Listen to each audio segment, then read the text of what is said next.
Hello दोस्तों, बैलिज्म academy YouTube channel में आपका फिर से बहुत बहुत स्वागत है। दोस्तों, आज के इस वीडियो में हम मोस्ट इंपॉर्टेंट क्वेश्चंस को सॉल्व करने वाले हैं जो कि आपके यूपी टेट, सुपर टेट, साथ ही साथ आपके यूपी पीईटी एग्जाम के लिए मोस्ट इंपॉर्टेंट है। दोस्तों, इस वीडियो में मैंने सारे क्वेश्चन सेलेक्टेड लिए हैं जो कि आपके सिलेबस पर बेस्ड होंगे, साथ ही साथ आपके प्रीवियस क्वेश्चन पर बेस्ड होंगे। तो वीडियो को ध्यान से देखिएगा और वीडियो के लास्ट में मुझे जरूर बताइएगा कि आज के इस वीडियो में आपके कितने क्वेश्चन सही हुए। तो बिना देरी करते हुए चलिए शुरू करते हैं सबसे पहले क्वेश्चन से। सबसे पहला क्वेश्चन है, अंतर्राष्ट्रीय युवा दिवस कब मनाया जाता है? ऑप्शन आपके सामने है 12 जनवरी, ऑप्शन बी 12 अक्टूबर, ऑप्शन सी 11 अक्टूबर या फिर ऑप्शन डी 11 जुलाई।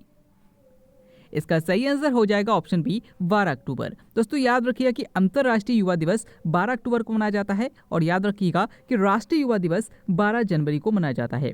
अगर आपसे पूछा जाता है कि अंतर्राष्ट्रीय बालिका दिवस कब मनाया जाता है तो याद रखिएगा 11 अक्टूबर को मनाया जाता है। और अगर आपसे पूछा जाता है कि जनसंख्या दिवस कब मनाया जाता है तो याद रखिएगा 11 जुलाई को मनाया जाता है।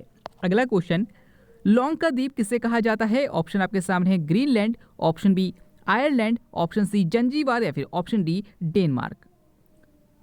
इसका सही आंसर हो जाएगा ऑप्शन सी जंजीबार। दोस्तों, याद रखिएगा कि लौंग का द्वीप जंजीबार को कहा जाता है। अगर आपसे पूछा जाता है कि विश्व का सबसे बड़ा द्वीप कौन सा है तो याद रखिएगा ग्रीनलैंड है। और अगर आपसे पूछा जाता है कि विश्व का सबसे बड़ा द्वीप समूह कौन सा है तो याद रखिएगा इंडोनेशिया है।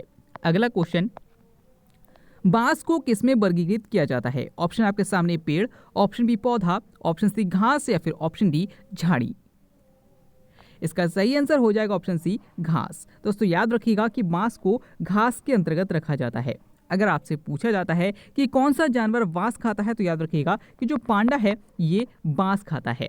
अगला क्वेश्चन, प्याज है एक, आपको बताना है कि प्याज क्या है? ऑप्शन आपके सामने है जड़, ऑप्शन बी तना, ऑप्शन सी पत्ती या फिर ऑप्शन डी गांठ। इसका सही आंसर हो जाएगा ऑप्शन बी तना। दोस्तों, याद रखिएगा कि जो प्याज है, जो आलू है, जो अदरक है, जो लहसुन है, ये सब के सब तना है। तो याद रखिएगा आप जड़ पर टिक मत कीजिएगा। अगला क्वेश्चन, हमारी छोड़ी हुई सांस में कार्बन डाइऑक्साइड की मात्रा कितनी होती है? ऑप्शन आपके सामने है 4%, ऑप्शन बी 10%, ऑप्शन सी 9% या फिर ऑप्शन डी 40%। इसका सही आंसर हो जाएगा ऑप्शन ए 4%। दोस्तों, याद रखिए कि जो सांस छोड़ते हैं उसमें कार्बन डाइऑक्साइड की जो मात्रा होती है वो सिर्फ और सिर्फ 4% होती है। अगला क्वेश्चन, गोल्डन चावल में कौन सा विटामिन पाया जाता है? ऑप्शन आपके सामने है vitamin K, option B vitamin D, option C vitamin B या फिर ऑप्शन डी विटामिन ए। इसका सही आंसर हो जाएगा ऑप्शन डी विटामिन ए। दोस्तों, याद रखिए कि गोल्डन चावल में विटामिन ए पाया जाता है। और याद रखिएगा कि जो गोल्डन चावल है ये ट्रांसजेनिक पौधा है, यानी कि ट्रांसजेनिक पौधा बनाया गया है एक आर्टिफिशियल तरीके से। अगर आपसे पूछा जाता है कि चावल को पॉलिश करने पर उनमें से कौन सा विटामिन नष्ट हो जाता है तो याद रखिएगा कि विटामिन B1 नष्ट हो जाता है। नेक्स्ट क्वेश्चन है, किस रुधिर वर्ग में दोनों एंटीबॉडी पाई जाती है? ऑप्शन आपके सामने है blood group A, option B blood group B, option C blood group AB या फिर option D blood group O। इसका सही आंसर हो जाएगा option D blood group O। दोस्तों, याद रखिएगा कि जो ब्लड ग्रुप O है इसमें कोई भी एंटीजन नहीं पाया जाता और दोनों के दोनों एंटीबॉडी पाया जाता है। जबकि विटामिन AB में दोनों एंटीजन पाया जाता है लेकिन एंटीबॉडी कोई नहीं पाया जाता। तो याद रखिएगा कि अगर आपसे पूछा जाता है कि किस रुधिर वर्ग में दोनों एंटीबॉडी पाई जाती है तो O में पाई जाती है। और अगर आपसे पूछा जाता है कि किस रुधिर वर्ग में कोई एंटीबॉडी नहीं पाई जाती तो याद रखिएगा ब्लड ग्रुप AB में कोई भी एंटीबॉडी नहीं पाई जाती है। अगला क्वेश्चन, प्रोटीन का पाचन कहाँ से शुरू होता है? ऑप्शन आपके सामने मुख से, ऑप्शन बी छोटी आंत से, ऑप्शन सी उदर से या फिर ऑप्शन डी बड़ी आंत से। इसका सही आंसर हो जाएगा ऑप्शन सी उदर से। दोस्तों, याद रखिएगा कि अगर आपसे पूछते हैं कि भोजन को ग्रहण करने के बाद सबसे पहले भोजन का पाचन कहाँ से शुरू होता है तो याद रखिएगा कि आपके मुख से ही शुरू हो जाता है। लेकिन अगर आपसे पूछा जाता है कि प्रोटीन का पाचन कहाँ से शुरू होता है तो याद रखिएगा उदर से होता है, यानी कि पेट से, यानी कि आमाशय से होता है।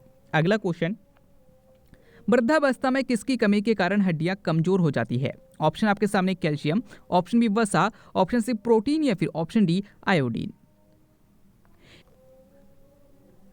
इसका सही आंसर हो जाएगा ऑप्शन ए कैल्शियम। दोस्तों, याद रखिएगा कि बुढ़ापे में कैल्शियम की कमी होने पर हड्डियां कमजोर हो जाती है। अगर आपसे पूछा जाता है कि प्रोटीन किस अम्ल के बहुलक होते हैं तो याद रखिएगा अमीनो अम्ल के बहुलक होते हैं। अगला क्वेश्चन, सर्वदाता रुधिर वर्ग कौन सा है? ऑप्शन आपके सामने है blood group A, option B blood group B, option C blood group A B या फिर option D blood group O. इसका सही आंसर हो जाएगा option D blood group O. दोस्तों याद रखिएगा कि ब्लड ग्रुप ओ को सर्वदाता रुधिर वर्ग कहा जाता है और ब्लड ग्रुप ए बी को सर्वग्राही रुधिर वर्ग कहा जाता है। तो दोनों क्वेश्चन इंपॉर्टेंट है। नेक्स्ट क्वेश्चन है, मानव मस्तिष्क में बुद्धि का केंद्र है, आपको बताना है कि बुद्धि का केंद्र इनमें से कौन सा है।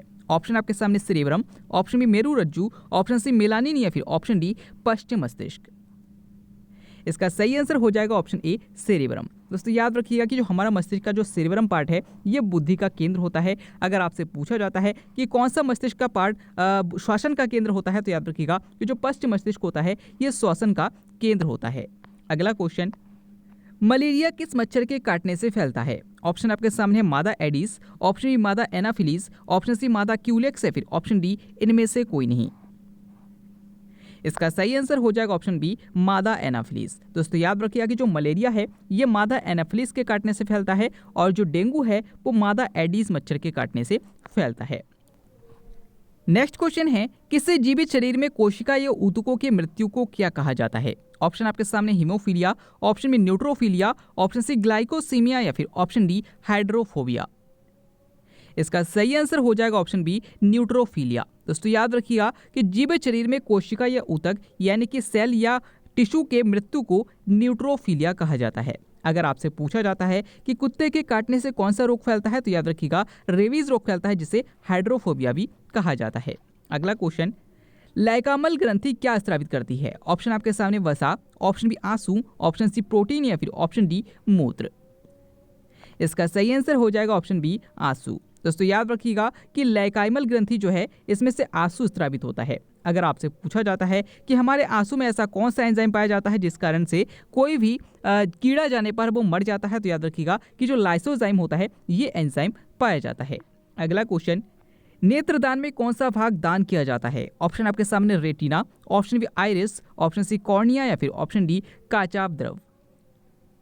इसका सही आंसर हो जाएगा ऑप्शन सी कॉर्निया। दोस्तों याद रखिएगा कि नेत्रदान में नेत्र का कार्निया वाला पार्ट जो है वो दान किया जाता है। अगला क्वेश्चन, हेडमास्टर ग्रंथि किसे कहा जाता है। ऑप्शन आपके सामने पीयूष ग्रंथि, ऑप्शन बी यकृत ग्रंथि, ऑप्शन सी हाइपोथैलेमस या फिर ऑप्शन डी अग्न्याशय। इसका सही आंसर हो जाएगा ऑप्शन सी हाइपोथैलेमस। दोस्तों याद रखिएगा कि जो हाइपोथैलेमस ग्रंथि है इसे मास्टर ऑफ मास्टर ग्लैंड या फिर हेडमास्टर ग्रंथि कहते हैं और याद रखिएगा कि पीयूष ग्रंथि को मास्टर ग्रंथि कहते हैं। अगर आपसे पूछा जाता है कि मानव शरीर की सबसे बड़ी ग्रंथि कौन सी है तो याद रखिएगा यकृत ग्रंथि है और याद रखिएगा कि जो अग्न्याशय है ये एक मिश्रित ग्रंथि है। अगला क्वेश्चन, संयुक्त राष्ट्र संघ के पहले महासचिव कौन थे। ऑप्शन आपके सामने है Trygve Lie, option B Nelson Mandela, option C Wilson या फिर ऑप्शन डी दलवीर भंडारी। इसका सही आंसर हो जाएगा ऑप्शन ए त्रिगवेली। दोस्तों याद रखिएगा कि संयुक्त राष्ट्र के पहले महासचिव जो थे वो त्रिगवेली है और याद रखिएगा कि वर्तमान में कौन है तो याद रखिएगा एंटोनियो गुटेरस है। अगला क्वेश्चन, तेलंगाना स्थापना दिवस कब मनाया जाता है। ऑप्शन आपके सामने 24 जनवरी, ऑप्शन बी 2 जून, ऑप्शन सी 25 दिसंबर या फिर ऑप्शन डी 25 मई। इसका सही आंसर हो जाएगा ऑप्शन बी 2 जून। दोस्तों याद रखिएगा कि 2 जून 2014 को तेलंगाना अलग राज्य बना था और इसी कारण से 2 जून को तेलंगाना स्थापना दिवस मनाया जाता है। अगर आपसे पूछा जाता है कि उत्तर प्रदेश दिवस कब मनाया जाता है तो याद रखिएगा 24 जनवरी को मनाया जाता है। अगला क्वेश्चन, खट्टे फलों में कौन सा अम्ल पाया जाता है। ऑप्शन आपके सामने लैक्टिक अम्ल, ऑप्शन बी एसिटिक अम्ल, ऑप्शन सी सिट्रिक अम्ल या फिर ऑप्शन डी फॉर्मिक अम्ल। इसका सही आंसर हो जाएगा ऑप्शन सी सिट्रिक अम्ल। दोस्तों याद रखिएगा कि खट्टे फलों में सिट्रिक अम्ल पाया जाता है जैसे कि नींबू। अगर आपसे पूछा जाता है कि दूध में कौन सा अम्ल पाया जाता है तो याद रखिएगा लैक्टिक अम्ल पाया जाता है। अगर आपसे पूछा जाता है कि सिरके में कौन सा अम्ल पाया जाता है तो याद रखिएगा एसिटिक अम्ल पाया जाता है। और अगर आपसे पूछा जाता है कि चींटियों के डंक में कौन सा अम्ल पाया जाता है तो याद रखिएगा फॉर्मिक अम्ल पाया जाता है।